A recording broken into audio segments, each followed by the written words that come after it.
একটা সময় ছিল যখন বলা হতো যক্ষা হলে রক্ষা নাই, কিন্তু বর্তমানে এ কথার কোনো ভিত্তি নাই। যক্ষায় আক্রান্ত ব্যক্তিরা খুব সহজেই এখন সুস্থ হচ্ছে। আজকাল বলা হচ্ছে ক্যান্সার হলে আনসার নাই। আমরা বলবো এ কথারও কোনো ভিত্তি নাই।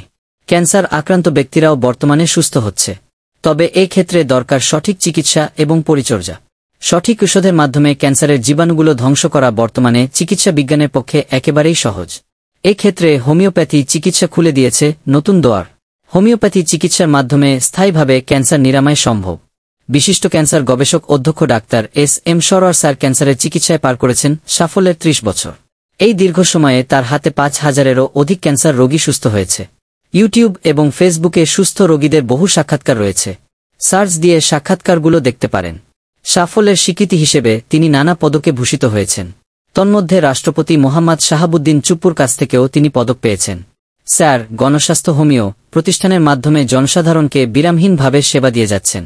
আমরা জানি যে অ্যালোপ্যাথিক চিকিৎসা অত্যন্ত ব্যয়বহুল এবং এই চিকিৎসার মাধ্যমে ক্যান্সার স্থায়ীভাবে নিরাময় হয় না, যদিও সাময়িকভাবে কিছুটা স্বস্তি লাভ করা যায়। কিন্তু হোমিওপ্যাথিক চিকিৎসা এমন নয়। হোমিওপ্যাথি চিকিৎসা যেমনই সাশ্রয়ী তেমনিভাবে স্থায়ীও।